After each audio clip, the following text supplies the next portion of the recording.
তোমাকে বলেছি না যখন তখন এভাবে ডেকে পাঠাবে না। তুমি কোনো কথা শোনো না দেখছি। কদিন আগেও তো দেখা করার জন্য চিঠি পাঠাতে। তখন আমার বয়স কম ছিল, এখন আমি আর বালিকা নই। আর তো কোনোদিন আমি তোমায় এইভাবে ডাকবো না। আমি চলে যাচ্ছি। চলে যাচ্ছ? সে কি, কোথায় যাচ্ছ তুমি? সেই সিংহল। হে মহাদেব, পুরন্দরকে যদি না পাই তাহলে কাউকেই আর স্বামী হিসেবে মেনে নিতে পারবো না আমি। চলো চলো হিরণমা, চলো। এবার তোমাকে বিবাহের ঘরে যেতে হবে, কিন্তু চোখ খুলে তুমি যেতে পারবে না। বরবধূ কেউ কাউকে দেখতে পেল না। শুভদৃষ্টি ছাড়াই বিবাহ সমাধা হয়ে গেল। বিয়ের পরে 5 বছর কেটে গেছে। একদিন আনমনে বসে বসে ভাবছিল হিরণময়ী।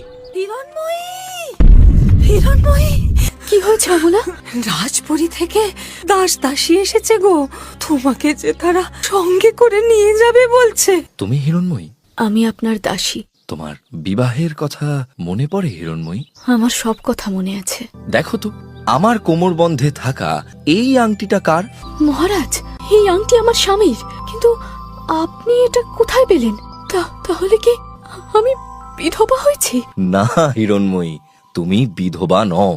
তাহলে এই আংটি আপনি কোথায় পেলেন? আমাকে বিশ্বাস করে তোমার স্বামী আমাকে এই আংটিটি দিয়েছেন। স্বামী? এই কাকে দেখছে হিরণময়ী? সামনে যে পুরন্দর দাঁড়িয়ে আছে। অগ্নিশিখার সামনে দাঁড়িয়ে শুভদৃষ্টি হলো।